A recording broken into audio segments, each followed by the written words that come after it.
도어록의 키가 평소보다 부드럽게 돌아갔습니다. 그것이 민준에게는 첫 번째 경고였습니다. 그는 대전 출장 일정을 하루 단축하고 서연과 어린 아들을 깜짝 놀라게 해줄 생각에 들떠 있었습니다.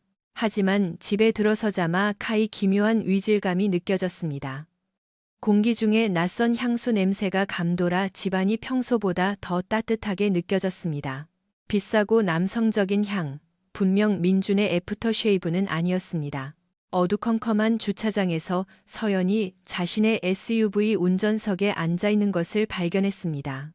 시동은 꺼져 있었고 그녀는 핸드폰을 귀에 바짝 대고 있었습니다. 그녀는 제가 들어온 것을 눈치채지 못했습니다.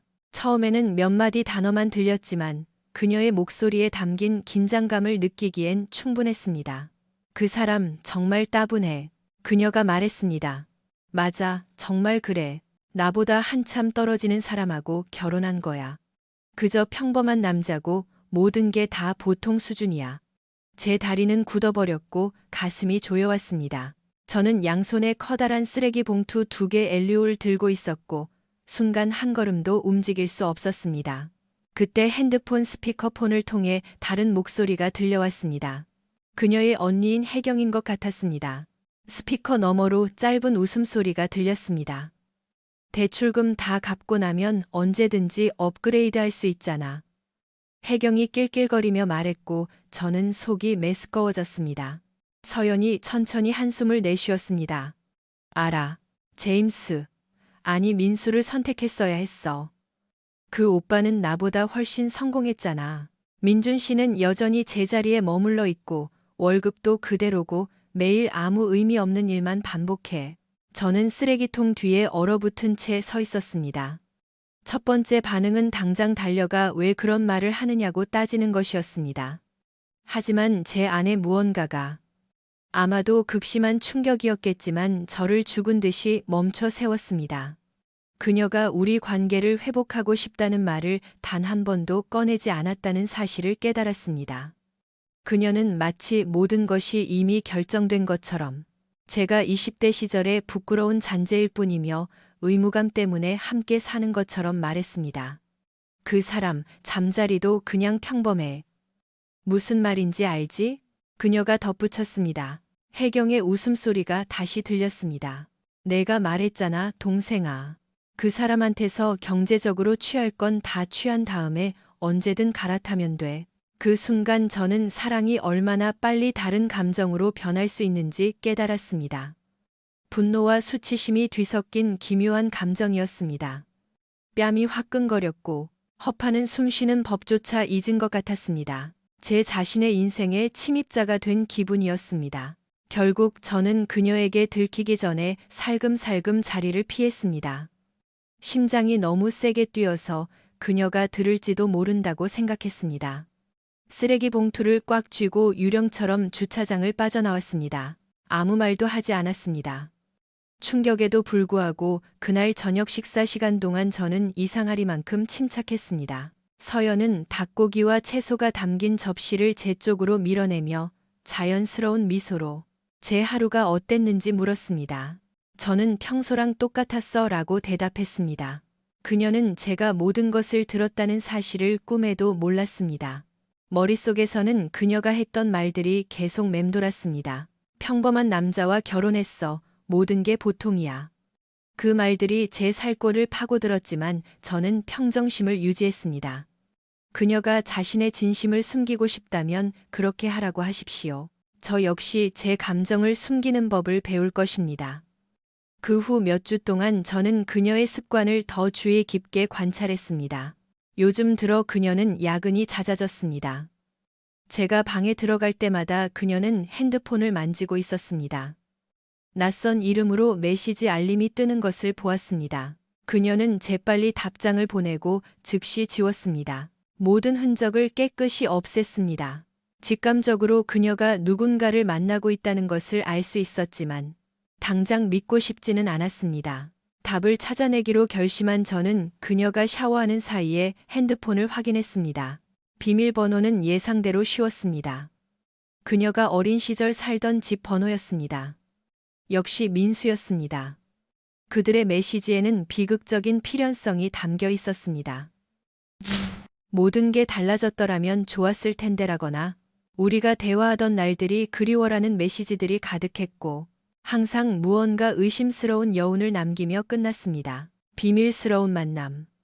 커피, 저녁 식사에 대한 암시들이 있었고 항상 약간의 추파가 섞여 있었습니다. 그러다 가장 충격적인 것을 발견했습니다.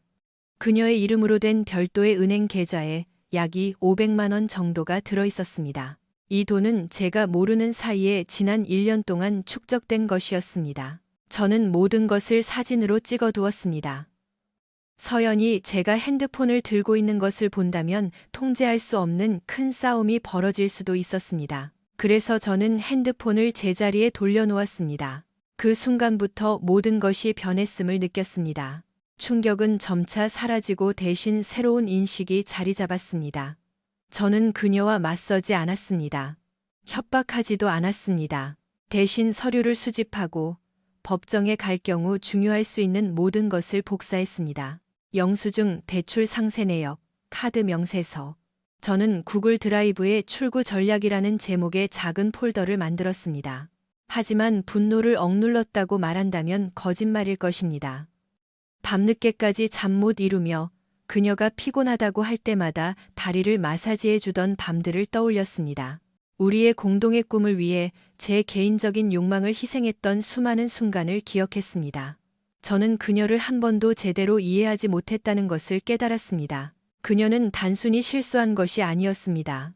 그녀는 능동적으로 저를 조롱했습니다. 더 나쁜 것은 그녀가 자신의 불만에 대해 단 한 번도 대화하려 하지 않았다는 것입니다. 대신 그녀는 민수에게 달려갔고 언니에게 속마음을 털어놓았습니다. 결국 저는 그녀가 야근한다고 했던 어느 늦은 밤, 그녀를 미행했습니다. 한 블록 떨어진 차 안에서 핸드폰 카메라를 준비한 채 지켜보던 중 세련된 편집숍 밖 인도에서 민수와 포옹하고 있는 그녀를 포착했습니다.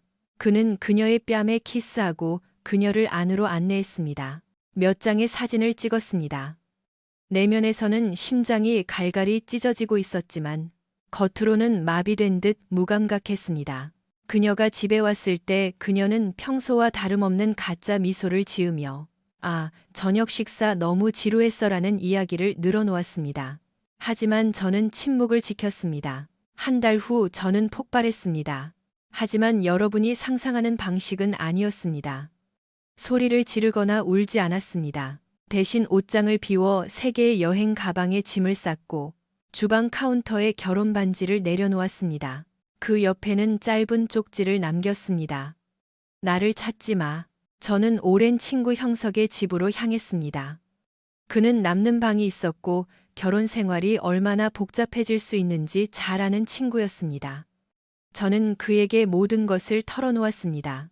그는 묵묵히 듣더니 어깨를 으쓱하며 말했습니다. 원하는 만큼 이 방에 머물러도 돼. 서연에게서 끊임없이 문자가 오고 부재중 전화가 찍혔습니다. 민준아, 괜찮아? 어디야? 너무 걱정돼. 제발 돌아와서 이야기하자. 저는 모든 연락을 무시했습니다. 제 침착함은 더 차갑고 날카로운 무언가로 변해 있었습니다. 그녀가 스스로 생각하게 내버려 두었습니다. 제가 대화를 거부하면 그녀는 자신의 입맛대로 이야기를 지어낼 수 없기 때문입니다. 그 후 몇 주 동안 저는 조용히 우리의 공동 생활을 정리하기 시작했습니다. 공동 계좌를 동결하고 돈의 절반을 옮겼으며 변호사에게 연락해 다음 단계에 대한 조언을 구했습니다. 배신당한 수많은 사람의 이야기를 읽었습니다. 공통된 조언은 침착함을 유지하고 증거를 수집하라. 정말 필요할 때까지 당신의 패를 보여주지 말라는 것이었습니다. 하지만 그 기간 동안 제 안에 무언가가 뒤틀리기 시작했습니다. 분노는 서연뿐만 아니라 민수까지 징벌하겠다는 강렬한 결의로 변했습니다. 누구나 한 번쯤 복수를 꿈꾸지만 저는 공상을 훨씬 뛰어넘는 행동에 나섰습니다. 그를 굴욕적으로 만드는 상상을 즐겼습니다. 더 나아가 그가 공포에 떨게 만들고 싶다는 갈망이 생겼습니다. 제가 분출구가 필요하다는 것을 깨닫고 찾아간 심리 상담사는 제가 위험한 집착과 놀아나고 있다고 경고했습니다. 하지만 저는 상담사에게 모든 이야기를 다 하지 않았고 그녀는 제 생각이 얼마나 어둡게 변해가고 있는지 알지 못했습니다. 결국 저는 민수가 직업적으로 어떤 사람인지 정확히 찾아냈습니다. 링크드인은 정보를 캐내는데 아주 훌륭한 도구였습니다. 그의 승진 이력, 과시용으로 보이는 봉사활동들, 자기 선언문들, 셀카 사진 속에 자신감 넘치는 악수 등 성공한 엘리트의 전형적인 표본을 확인했습니다. 저는 피가 거꾸로 솟는 기분이었습니다. 그가 이룬 모든 것, 특히 제 결혼 생활을 침범한 그 행위가 증오스러웠습니다. 형석의 빈 방에서 잠 못 이루며 그와 마주하는 상상을 하며 밤을 보냈습니다. 약간의 노력만으로 민수가 어디에 사는지 알아낼 수 있었습니다. 그는 소셜미디어에 많은 것을 올렸습니다. 도심 레스토랑에서의 화려한 점심, 고급 주상복합 아파트, 휴식을 위해 근처 야산을 찾는 일상까지 말입니다. 눈먼 호기심은 제가 그의 일정을 추적하게 만들었습니다. 그는 매주 화요일 아침마다 같은 카페에 갔습니다. 한 달에 한 번꼴로 그 야산을 산책한다는 게시물을 올렸습니다. 그는 서연과도 계속 만나고 있었습니다.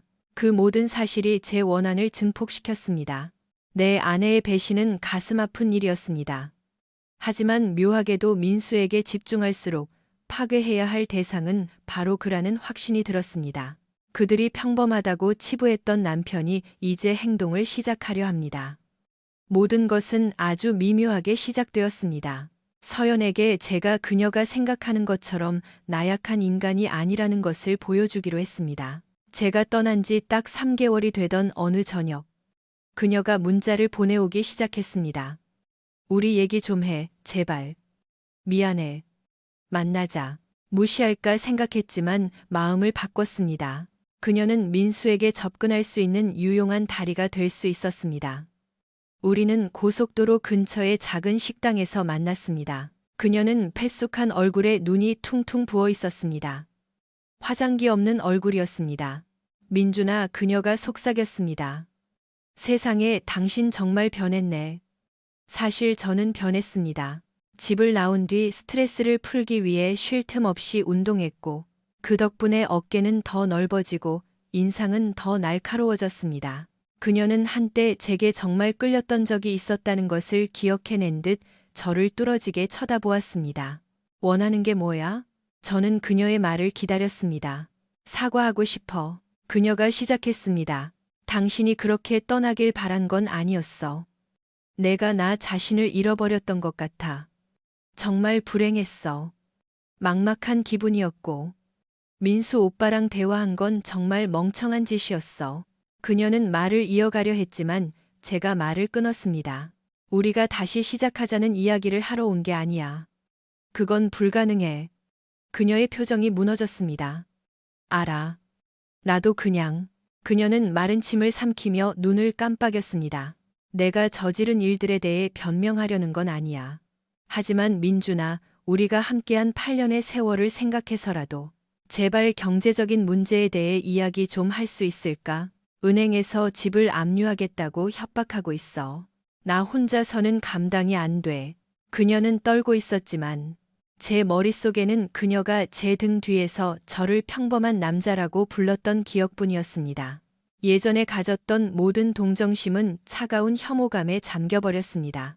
그녀가 대출 상환 연체와 곧 들이닥칠 고지서들에 대해 설명하는 동안 제 마음은 민수와 지난 몇 주 동안 세워둔 계획으로 향했습니다. 그녀의 말을 끊고 물었습니다. 민수가 당신 경제적 어려움에 대해 알고 있어? 그녀는 주춤하며 시선을 피했습니다. 그러더니 민수가 한 달 전부터 자신을 피하고 있다는 사실을 인정했습니다. 자기만의 시간이 필요하다나 뭐라나. 그래서 그 오빠는 나를 버렸어. 전형적인 모습이었습니다. 그녀는 이제 민수와의 환상이 깨진 잔해 속에 홀로 남겨져 제 도움을 바라고 있었습니다. 그녀가 무너지든 말든 상관없었지만 저는 한 걸음 더 나아갈 기회를 포착했습니다. 도와줄 수 있어. 저는 차분하게 말했습니다. 하지만 먼저 나를 좀 도와줘야겠어. 그녀가 고개를 들며 미간을 찌푸렸습니다. 알았어, 뭔데? 민수의 일정. 당신 아직 가끔 연락하는 거 알아. 그녀의 몸이 굳었습니다. 민준아, 왜? 그 사람하고 대화할 일이 좀 있거든. 제가 말했습니다. 당신이 집 압류 문제를 더 쉽게 해결할 수 있도록 내가 서류에 사인해 주길 원한다면 내 요청대로 해. 아니면 은행 문제는 당신이 알아서 처리하든가. 그녀는 생전 처음 보는 두려움 가득한 눈빛으로 저를 보았습니다. 아마도 그녀는 제가 슬픔을 넘어선 어떤 영역으로 들어섰다는 것을 깨달았을 것입니다. 이것은 개인적인 복수였습니다.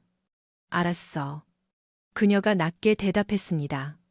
내가 아는 걸 말해줄게. 그녀는 몇 가지 세부 정보를 휘갈겼었습니다. 민수가 자주 가는 곳, 퇴근 시간, 다니는 경로 등을 물었습니다. 저는 그녀에게 고맙다는 말을 남기고 일어섰습니다. 차로 걸어가면서 죄책감은 느껴지지 않았습니다. 오히려 기묘한 고향감이 느껴졌습니다.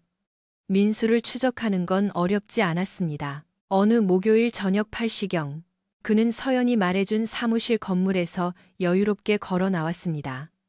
네이비색 블레이저에 칼같이 다려진 바지를 입은 그는 전형적인 성공한 전문직의 모습이었습니다. 저는 SUV 안에서 모자를 깊게 눌러 쓴 채 시동을 켠 채로 그를 지켜보았습니다. 그의 번쩍이는 세단에서 몇 칸 떨어진 곳에 주차했습니다. 관자놀이에서 심장이 뛰는 소리가 들렸습니다. 드디어 때가 왔습니다. 제 인생에서 이런 일은 한 번도 해본 적이 없었습니다. 불안한 마음은 자꾸 최악의 시나리오를 그려냈지만 저는 그것들을 떨쳐냈습니다. 저는 제가 불쌍하고 나약한 남자가 아니라는 것을 증명하기로 결심했습니다. 그는 세단에 올라탔습니다. 저는 그가 차를 몰고 나갈 때까지 기다렸다가 도시 외곽으로 향하는 어두운 길을 따라 그를 미행했습니다. 저는 제가 가고 싶은 곳을 정확히 알고 있었습니다. 도심에서 40분 정도 떨어진 한적한 야산에 버려진 임도였습니다. 예전에 주말마다 하이킹하러 가던 곳이었지만 지금은 황량했습니다. 우거진 나무들에 가려진 옛 산책로, 주도로에는 무단 침입 금지 표지판이 가득했습니다. 제가 구상한 일의 완벽한 장소였습니다. 운전하는 내내 서연의 말이 떠올랐습니다. 그 오빠는 나보다 성공했어. 난 나보다 못한 사람하고 결혼한 거야. 민수가 그렇게 잘난 사람이라면 실제 압박 속에서 어떻게 대처하는지 지켜보기로 했습니다. 그를 주도로에서 유인하는 건 어렵지 않았습니다. 저는 감시 카메라가 없는 한적한 교차로에서 일부러 그의 차 뒷부분을 들이받았습니다. 그는 갓길에 차를 세웠습니다. 저는 그의 차 뒤에 주차하고 뛰어내려가 그의 운전석 창문으로 다가갔습니다. 이게 대체 무슨 짓이야? 그가 창문을 반쯤 내리며 소리쳤습니다. 죄송합니다. 정말 죄송합니다. 당황한 운전자인 척 거짓말을 했습니다. 브레이크가 갑자기 말을 안 들어서요. 괜찮으세요? 이 교차로에서 좀 벗어난 저쪽 길가에 차를 세우고 이야기하시죠. 보험 처리를 해드려야 하니까요. 그는 투덜거리며 제 제안을 따랐습니다. 저는 어둠 속에 가려진 좁은 길을 가리켰습니다. 그는 짜증이 났는지 생각 없이 저를 따라왔습니다. 몇백 미터를 들어간 뒤 차를 세웠습니다. 주위는 키 큰 나무들로 둘러싸여 있었습니다. 고요한 숲 속에 오직 바람 소리만 들려왔습니다. 완벽했습니다. 그는 핸드폰을 든 채 세단에서 내렸습니다. 그가 사진을 찍기도 전에 저는 그의 뒤로 돌아가 약물을 적신 수건으로 그의 입과 코를 강하게 막았습니다. 누군가를 빠르게 기절시키는 방법에 대해 읽어두었던 기술이었습니다. 그는 발버둥치며 팔다리를 휘둘렀지만 저에게는 기습의 이점과 아드레날린이 있었습니다. 순식간에 그는 의식을 잃고 고꾸라졌습니다. 심장이 미친 듯이 뛰었고 몸이 비틀거렸지만 저는 고도의 집중력을 발휘했습니다. 그의 트렁크를 열어 안에 있던 운동 가방 몇 개를 꺼낸 뒤 그를 제 SUV 트렁크로 끌고 가 던져 넣었습니다. 미리 방수 비닐을 깔아둔 공간이었습니다. 손이 떨렸지만 멈추지 않았습니다. 납치는 불과 2분 만에 끝났습니다. 만약 누군가 차를 몰고 지나갔다면 위험했겠지만 그 버려진 길에는 아무도 없었습니다. 저는 핸들을 꽉 쥔 채 숲속 깊은 곳으로 더 들어갔습니다. 위험한 상황에 배속이 뒤틀렸지만 씁쓸한 만족감이 밀려왔습니다. 이것이 바로 주도권을 잡는 것. 이용당하는 자를 그만두고 타인의 운명을 결정하는 자가 되는 기분이었습니다. 우거진 임도를 따라 20분쯤 더 달린 뒤 작은 공터 옆에 차를 세웠습니다. 예전에 목재를 실어 나르던 곳이었지만 지금은 비어 있었고 우거진 나무들이 달빛조차 가리고 있었습니다. 깊게 숨을 들이마시고 트렁크를 열어 미동도 없는 민수를 끌어내 나무 밑동에 기대어 앉혔습니다. 그런 다음 케이블 타이로 그의 손목을 고정했습니다. 그의 머리에 검은 천 가방을 씌우고 잠시 의식을 되찾기를 기다렸습니다. 그가 정신을 차릴 때까지 얼굴에 물을 뿌렸습니다. 그는 깜짝 놀라 깨어나더니 몸부림을 치기 시작했습니다. 하지만 곧 자신이 묶여 있고 눈이 가려져 있다는 것을 깨달았습니다. 누구야? 뭐야? 혀 꼬인 목소리로 그가 외쳤습니다. 저는 작은 전등을 켜서 가방 너머 그의 얼굴 쪽을 비췄습니다. 그는 갑작스러운 밝은 빛에 몸을 뒤틀었습니다. 걱정하지 마, 잘난 오빠. 제가 낮게 말했습니다. 당신이 나한테서 가져간 것들에 대해 해결할 게 좀 있어서 말이야. 세상에, 뭐야. 난 당신 누군지도 몰라. 그는 몸을 떨었습니다. 오, 서연이는 알겠지. 저는 그 말을 공중에 띄워두었습니다. 당신은 내 것을 훔쳤어. 내 아내의 마음을 말이야. 이제 대가를 치러야지. 그는 거칠게 숨을 몰아쉬며 고개를 저었습니다. 당신 미쳤어. 서연이가 그랬지. 내가 평범한 남자라고. 나보다 못한 사람하고 결혼했다고? 민수가 나보다 훨씬 잘났다고? 여기서 그 잘난 맛 좀 보여줘봐. 저는 케이블 타이를 풀었지만 복면은 그대로 씌워두었습니다. 그러고는 그의 덜덜 떨리는 몸을 일으켜 세웠습니다. 파. 저는 그에게 삽 한 자루를 던졌습니다. 육아로 그에게 삽 한 자루를 던졌습니다. 바로 여기야. 도망칠 생각 마. 무릎에 구멍을 내줄 테니까. 그는 더듬거렸습니다. 왜? 당신 대체 뭐야? 저는 대답하지 않았습니다. 그저 삽을 그의 손에 쥐어주고 땅을 파게 강요했습니다. 숲은 고요했고 가끔 금속이 돌에 부딪히는 소리만 들려왔습니다. 민수는 공포에 질려 헐떡였습니다. 저는 그의 뒤를 밟으며 권총 총구를 그의 어깨 가까이 들이댔습니다. 네, 저는 총을 구했습니다. 암시장을 통해 구한 불법 무기였지만 원한다면 그의 몸에 구멍을 내기에 충분했습니다. 흙은 옆으로 치워. 저는 차분하지만 냉정하게 말했습니다. 깊게 파. 그는 끙끙거리며 신음했습니다. 나를 죽일 셈이야? 계속 파. 몇 분 동안 그는 계속 땅을 팠습니다. 구덩이는 90cm 정도 깊어졌습니다. 그의 호흡은 끊어질 듯 했고 어깨는 땀과 흙으로 범벅이 되었습니다. 그는 계속해서 복면을 걷어 올리려 하며 밑으로 저를 훔쳐보려 했습니다. 그럴 때마다 저는 총구를 그의 옆구리에 갖다 댔습니다. 결국 그는 죄송합니다. 정말 죄송합니다라고 말했습니다. 당신이 이런 사람인 줄 몰랐어요. 서연이가 당신이랑 헤어졌다는 말을 믿었어요. 당신하고는 이제 아무 상관없는 사이라고 했단 말이에요. 제 입가가 씁쓸한 미소로 일그러졌습니다. 나하고는 아무 상관없는 사이라고? 정말 아이러니하네. 그는 엉엉 울음을 터뜨렸고 삽이 손에서 미끄러졌습니다. 제발요, 형님. 제발 정말 후회하고 있어요. 서연이랑은 진지한 사이가 아니었어요. 저는 허공에 총을 한 발 쏘았습니다. 굉음이 밤의 정적을 찢어버렸습니다. 민수는 극한의 공포에 질려 머리를 감싸쥐고 주저앉았습니다. 목구멍을 찢는 듯한 비명이 터져 나왔습니다. 더 울어봐. 구덩이를 돌며 제가 말했습니다. 마음껏 소리 질러. 어차피 들어줄 사람 아무도 없으니까. 그는 온몸을 심하게 떨었습니다. 순간 동정심이 생길 뻔했습니다. 아주 잠깐 말입니다. 하지만 이내 서연과 주고받았던 굴욕적인 메시지들, 몰래 나누던 포옹, 그녀를 유혹하려 들던 그 저녁 식사들이 떠올랐습니다. 저는 총을 겨눈 채 그 자리에 서 있었습니다. 심장은 터질 듯 뛰었지만 목소리에는 공포가 드러나지 않게 했습니다. 무슨 일이 일어날 줄 알았어?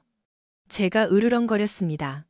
내가 가진 것들을 당신이 즐기는 동안 나는 그냥 사라져 줄 줄 알았나? 그는 구덩이 가장자리까지 기어왔습니다. 저는 한 걸음 더 다가갔습니다.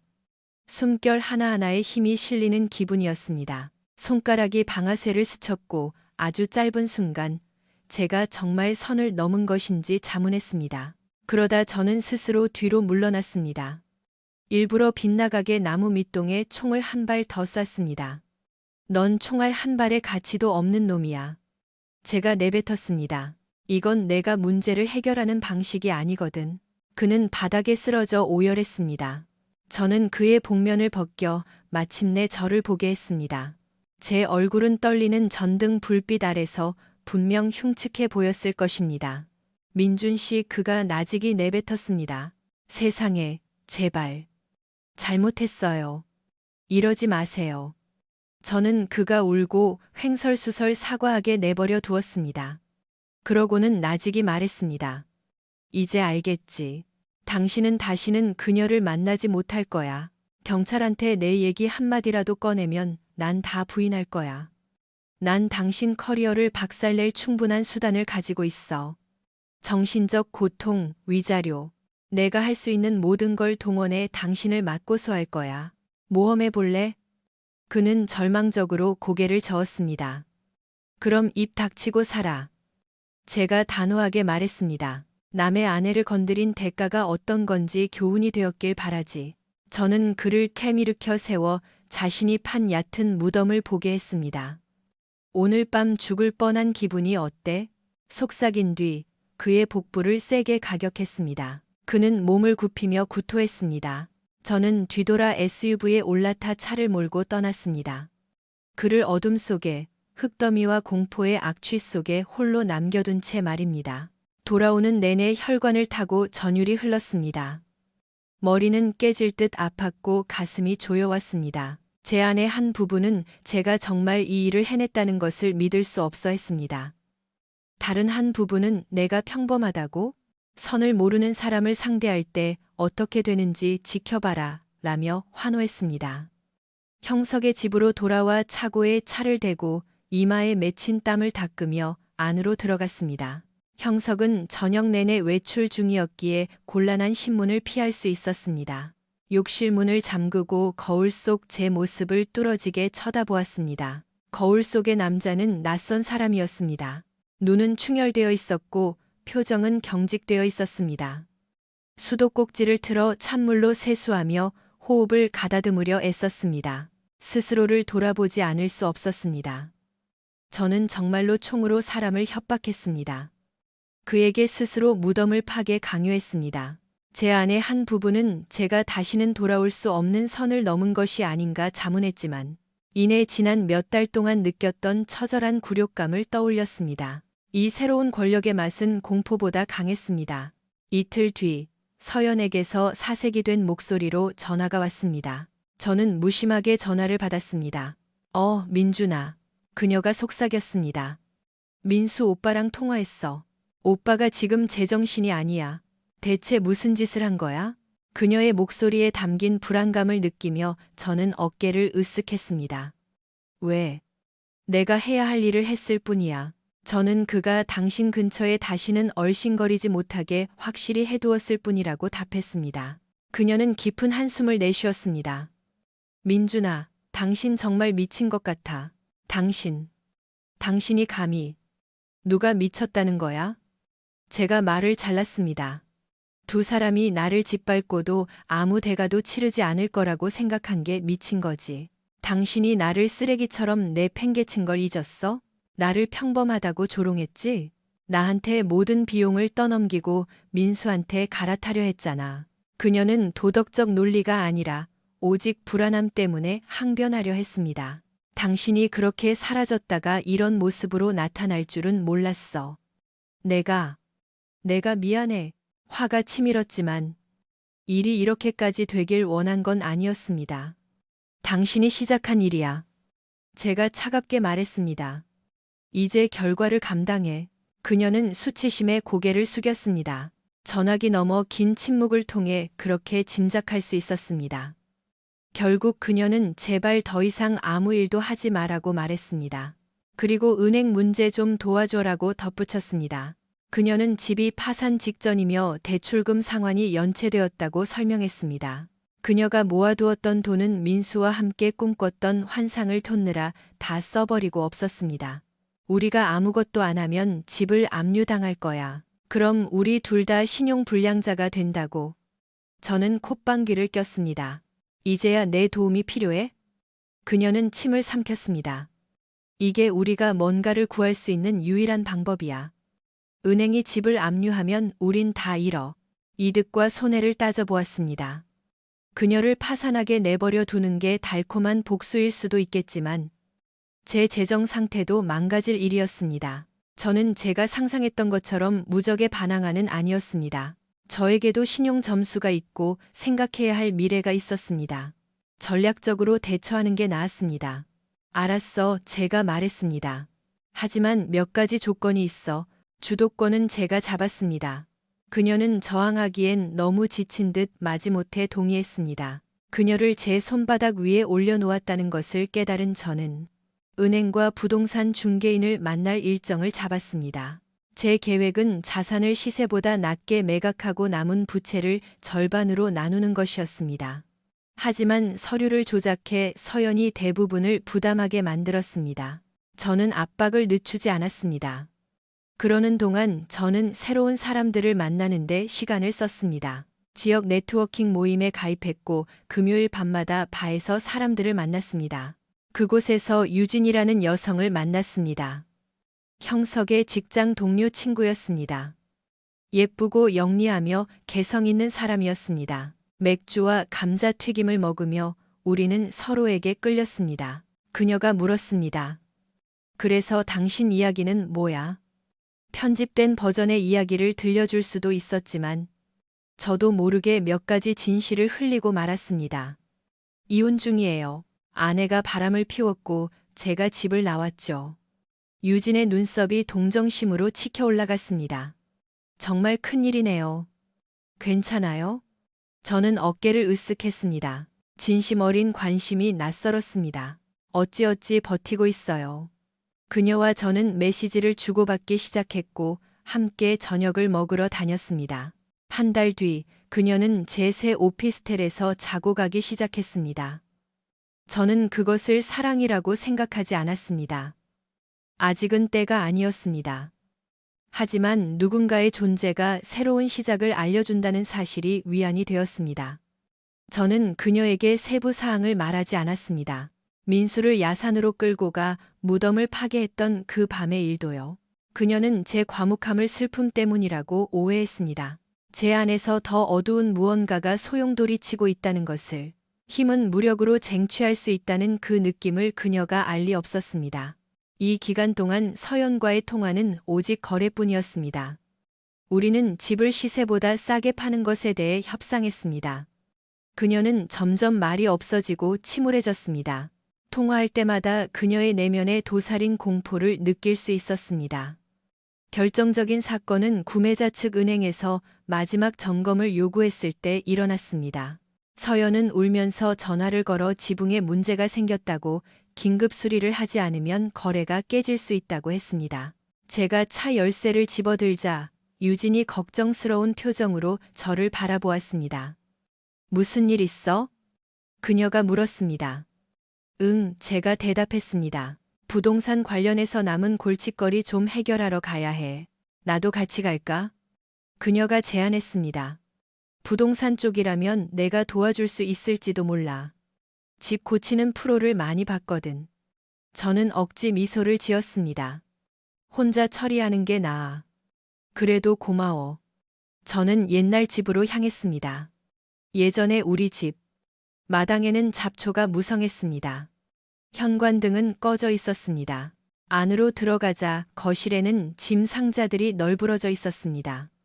서연은 피곤에 절어 눈밑이 꽌탄 채 벽난로 근처를 서성이고 있었습니다.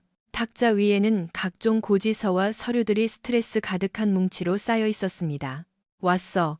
그녀가 나직이 말했습니다. 번거롭게 해서 미안해. 하지만 지붕 수리 계약서에 당신 사인이 필요해. 알았어. 제가 답했습니다. 제 시선이 낡은 소파와 텅 빈 TV 화면을 훑었습니다. 우리는 금요일 밤마다 저기 앉아 유치한 코미디 영화를 보곤 했습니다.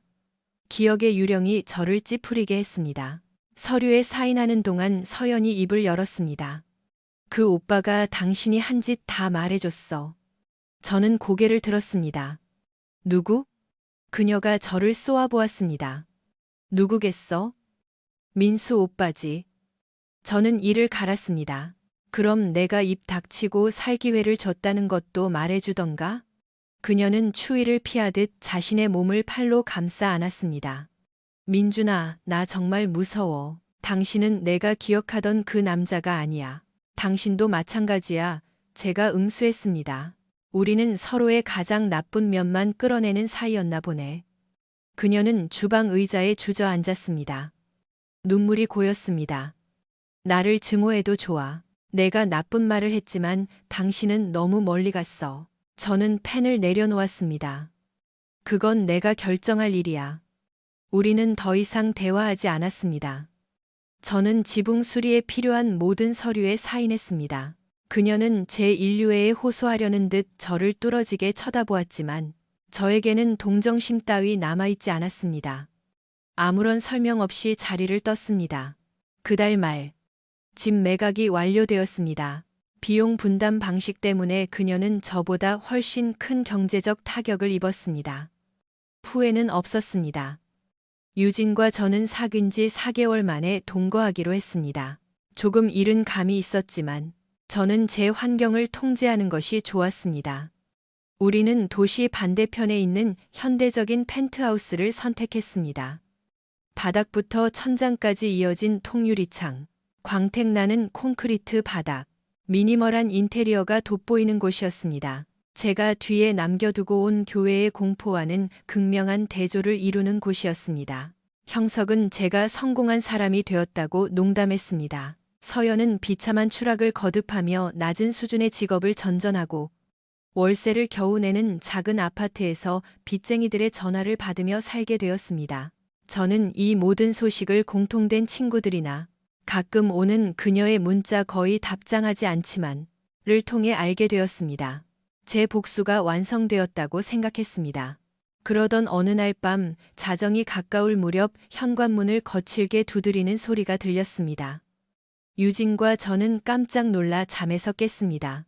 서둘러 옷을 입고 누가 왔는지 확인하러 나갔습니다. 외시경으로 보니 헝클어진 긴 머리에 절망적으로 일그러진 익숙한 얼굴이 보였습니다. 서연이야, 문 열어. 그녀가 소리쳤습니다. 민준아, 안에 있는 거 다 알아. 유진이 눈을 비비며 제 뒤에 나타났습니다. 누구야? 그녀가 물었습니다. 전처야. 제가 중얼거렸습니다. 저리가 있어. 유진아. 서연의 목소리가 문 너머로 울려 퍼졌습니다. 친구들한테 들었어. 당신 벌써 새 여자 만난다며? 당신 정말 대단하다. 당신 벌써 다른 사람 만나는 거야? 당신 진심이야? 제가 눈을 굴렸습니다. 우린 이미 남남입니다. 제가 왜 안 되겠습니까? 문 열어. 대화 좀 해. 그녀가 소리 질렀습니다. 유진이 제 팔을 잡았습니다. 경찰을 불러야 하는 거 아냐? 저는 주저했지만 서연이 일으키는 이 모든 소동을 더 이상 견딜 수 없었습니다. 응, 제가 차분하게 말했습니다. 그래야 할 것 같아. 하지만 제가 핸드폰을 꺼내기도 전에 서연은 건물 경비가 곧 올 것이라는 걸 눈치챈 모양이었습니다. 그녀는 문 손잡이를 흔들며 더 세게 문을 두드리기 시작했습니다. 원인 모를 광기에 휩싸인 그녀는 마침 계단을 내려가던 다른 입주민 틈에 섞여 들어온 모양이었습니다. 갑자기 문이 벌떡 열리더니 서연이 우리 거실로 들이닥쳤습니다. 이 나쁜 놈아. 그녀가 으르렁거리며 유진을 노려보았습니다. 이게 당신의 그 새로운 전리품이야? 나를 바로 갈아치운 거야? 유진은 뒤로 물러나려 했지만 서연이 달려들었습니다. 이 사람은 아직 내 남편이야. 당신 당장 떨어져. 그녀의 목소리는 자제력을 잃고 히스테릭하게 변했습니다. 유진이 두 손으로 그녀를 막으려 했지만 서연은 유진의 머리채를 휘어잡았습니다. 저는 달려가 서연의 팔을 붙잡고 떼어내려 애썼습니다. 서연은 욕설을 내뱉고 눈물을 흘리며 제가 자신의 인생을 망쳤고 굴욕을 주었으며 빚더미에 앉히고 민수를 쫓아냈다고 비난했습니다. 이게 다 당신 계획이었지. 나를 망가뜨리고 새 애인이랑 도망가려는 거. 유진은 서연의 소나귀에서 벗어나 비틀거리며 물러났습니다. 당신 전처 완전히 미쳤어. 그녀가 더듬거리며 말했습니다.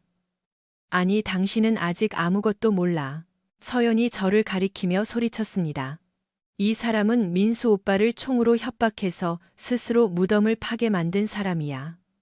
당신이 생각하는 그런 피해자가 아니라고. 유진이 당혹스러운 표정으로 저를 뚫어지게 쳐다보았습니다. 그녀는 그런 세부 사항은 전혀 몰랐습니다. 그녀의 표정을 보니 죄책감 같은 것이 느껴졌습니다. 서연이 다시 유진을 향해 미친 듯이 주먹을 휘둘렀습니다. 제가 가로막아 그녀의 팔을 꺾자 그녀가 비명을 질렀습니다. 그녀의 눈에 서린 광기는 극심한 고통과 함께 찾아왔습니다. 그때 소란을 들은 경비원의 신고로 경찰이 도착했습니다. 그들은 들이닥쳐 모두에게 멈추라고 명령했습니다. 그 순간 더 공격적으로 보였던 건 서연이었습니다. 그녀는 유진을 구석으로 몰아넣고 분노에 찬 목소리로 소리치고 있었습니다. 1분도 채 지나지 않아 경찰은 그녀에게 수갑을 채워 복도로 끌어냈습니다. 그녀는 계속해서 제가 사이코패스이며 민수를 납치했다고 비명을 지르며 비난을 퍼부었습니다. 당신 대가를 치르게 될 거야, 민준아. 경찰들이 그녀를 끌고 갈 때 그녀는 침까지 뱉었습니다. 다들 똑똑히 들었어? 이건 끝이 아니야. 엘리베이터 근처에서 소란이 계속되었습니다. 경찰 한 명이 제 진술을 받는 동안 유진은 방구석에서 몸을 떨며 서 있었습니다. 그들은 우리에게 처벌 의사가 있느냐고 물었습니다. 당연히 네라고 대답했습니다. 서연은 허락 없이 제 집에 침입해 제 여자친구를 폭행했습니다. 경찰이 서연에게 미란다 원칙을 고지했습니다. 그녀는 증오 가득한 눈빛으로 저를 쏘아보았습니다. 그러다 엘리베이터 문이 닫혔고 눈물 젖은 그녀의 얼굴 위로 천장 조명이 반사되며 그녀는 사라졌습니다. 한참 동안 저는 거실에 서서 심장이 터질 듯 뛰는 아드레날린을 느꼈습니다. 유진은 헝클어진 머리를 한 채 숨을 헐떡이고 있었습니다. 우리의 평온했던 펜트하우스는 방금 일어난 소동으로 엉망이 되었습니다. 저는 힌지가 반쯤 부서진 현관문을 쳐다보았고 귓가에는 서연의 비명이 맴돌았습니다. 경찰은 서연을 연행해 곧 떠났습니다. 유진이 서연이 민수와 무덤에 대해 소리쳤던 것이 사실이냐고 물었습니다. 저는 망설였습니다. 그녀는 제 눈에서 후회와 분노의 잔상을 본 것 같았습니다. 민준 씨, 그녀가 떨리는 목소리로 속삭였습니다. 그 여자가 당신하고 무덤에 대해 말한 게 무슨 뜻이야? 저는 대답하려 입을 열었지만 아무 말도 나오지 않았습니다. 우리 사이의 팽팽한 긴장감 속에서 제가 인정하든 거짓말을 하든 상관없다는 것을 깨달았습니다. 상처는 이미 남았습니다. Ascending due sour to duty south. 저는 그런 모습을 보여주고 싶지 않았던 유진을 빤히 바라보았습니다. 주머니 속 핸드폰이 진동했습니다. 추가 질문을 하려는 경찰의 전화인 것 같았습니다. 모든 것이 서서히 밝혀지고 있었습니다. 유진의 얼굴은 창백해졌고 확신 없는 표정이 되었습니다. 복도에서는 이웃들이 소동과 체포에 대해 수군거리는 발소리가 들려왔습니다. 정교하게 쌓아 올린 제 삶이 다시 한번 벼랑 끝에 섰습니다. 다시 한번 서연이 침범해 온 것입니다. 그리고 다시 한번 저는 어쩌다 일이 이 지경까지 오게 내버려 두었는지 자문했습니다. 주먹을 꽉 쥐며 익숙한 승리감과 공포를 동시에 느꼈습니다.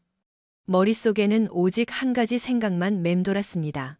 저는 도덕적 선을 넘기로 선택했습니다.